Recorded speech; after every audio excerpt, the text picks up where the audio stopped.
All aboard the reform train as momentum is seriously growing. Welcome back to the channel. In today's video, we've got some truly game-changing reform news to share with you, as a major twist has emerged just in time for Christmas. You don't want to miss this one. We'll dive deep into this breaking story while also rounding up the latest headlines from across the country. From surprise victories to intriguing poll results, there's a lot to unpack. But before we get started, make sure to hit that like button, subscribe to the channel, and join our rapidly growing community. Reform UK has made a significant political breakthrough, flipping a Labour seat ahead of next May's elections. This development comes as a bombshell poll reveals that 1 in 5 Conservative voters from the last general election has shifted allegiance to Nigel Farage's party.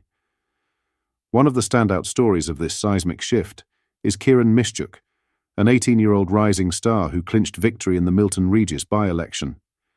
Mishchuk edged out Labour candidate Nicola Nelson with 272 votes, securing a pivotal win for Reform UK.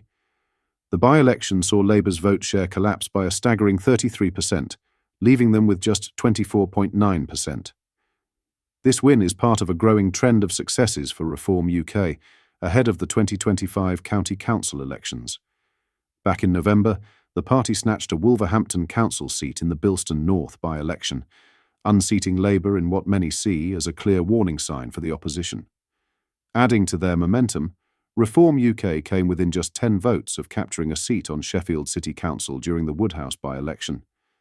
This was a remarkable result in a traditionally safe Labour ward, ultimately taken by the Liberal Democrats. Although the latest Milton Regis by-election had a low turnout of 17%, the implications are significant. By-elections often serve as bellwethers for public sentiment, and these results indicate a shift in the political landscape that should alarm Labour and the Conservatives alike. Social media users have been quick to react to the win. On X, formerly Twitter, one user exclaimed, "Wow," while another wrote, "Excellent result. UK Labour, the public are telling you they've had enough." And it's not just anecdotal evidence pointing to Reform's growing appeal. A new poll by Techni UK has revealed that Conservative voters are abandoning their party in droves, with 22% switching allegiance to Reform UK. Among pensioners, Reform UK has even surged ahead of Labour, commanding 25% of support compared to Labour's 21%. However, the picture is more complex when it comes to younger voters under 45, where Labour still maintains a significant lead. Similarly, among 2016 Leave voters, Reform UK has edged out the Conservatives with 38% support versus the Tories' 36%. Despite these gains, insiders caution that Reform UK faces significant challenges as it seeks to expand its influence. The party's ability to attract and retain high-caliber candidates will be critical in the coming years.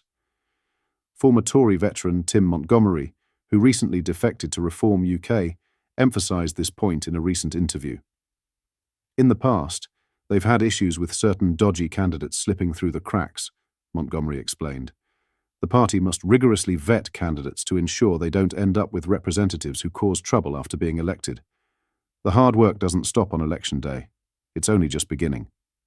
He added, "Getting the best people for the job will be just as important as winning elections. Vetting those candidates will be at least as important as getting them elected." Reform UK's recent wins and rising poll numbers are certainly turning heads, but the real test lies ahead. Will they be able to maintain this momentum and broaden their appeal to the wider electorate? Let us know what you think in the comments below. Are we witnessing the start of a political revolution, or is this just a flash in the pan? Either way, it's shaping up to be a fascinating election season, and we'll be here to keep you updated every step of the way. Don't forget to like, subscribe, and share this video with your friends. Thanks for watching, and we'll see you in the next one. In other news, Labour's Education Secretary has announced that teachers should be permitted to work from home when completing tasks like marking and lesson planning, in a bid to tackle the growing retention crisis in schools. Bridget Phillipson told The Observer it was vital that state schools offer more flexible working arrangements away from the classroom, following successful examples already implemented in academy schools. The move comes as the Department for Education faces mounting pressure over high numbers of teachers, particularly young female staff, leaving the profession. Under the new proposals, teachers would be allowed to complete marking, lesson planning, and pupil assessments from home, while maintaining essential classroom contact time with students. That's what this government will do, by taking innovative examples from academies in offering more flexibility without reducing the teaching time with pupils, Phillipson said. The Dixon's Academies Trust, operating schools across Leeds, Bradford, Manchester and Liverpool, has already implemented remote working policies for planning and assessment tasks. Both are vital. We need to get both right, a government source told The Observer. Recent figures show 47% of teachers are considering leaving the state school sector due to lack of flexible working opportunities, up from 34% in 2023. Women aged 30 to 39 represent the largest group quitting teaching, with over 9,000 full-time female teachers leaving in 2022-23. The latest Department for Education data revealed the teaching workforce grew by only 259 teachers last year, down significantly from 2,844 the previous year. Daniel Kebede, General Secretary of the NEU, called the move a necessary and welcome step, but stressed it must be coupled with improved pay and reduced workload. Addressing the Education Select Committee last year, Philip Nye from the Institute for Government highlighted how teaching was traditionally seen as family-friendly due to school holidays. But now, perhaps compared to other non-public sector roles, it is not as flexible and family-friendly as it once was, he told MPs. Dr. Luke Sibieta from the Institute for Fiscal Studies warned that the rise in private sector home working since the pandemic had impacted teacher recruitment. It makes teaching a bit less competitive because it can't really offer that kind of work from home or flexible options, he said.